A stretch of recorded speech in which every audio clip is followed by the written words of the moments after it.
जुळ्या, अरे तुझा सासरा फार पुण्यात्मा होता, परिस्थिती बेताची. एकदा भर मानवात त्याच्या सख्या बहिणीच्या नेसूच्या साडीवरून कुणीतरी तिचा अपमान केला.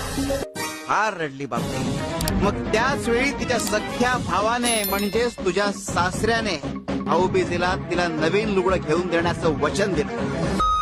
पण ते वचन पूर्ण होण्याआधीच त्याला वर्ष बोलावणं आलं आणि वचन अपुरं राहिलं. आणि याच कारणामुळे त्याच्या पिंडाला कावळा शिवत नव्हता, तो आज शिवला.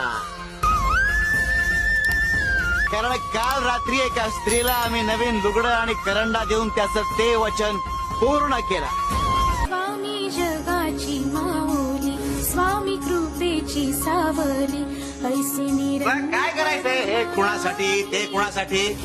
पाहिले काय आमच्या एका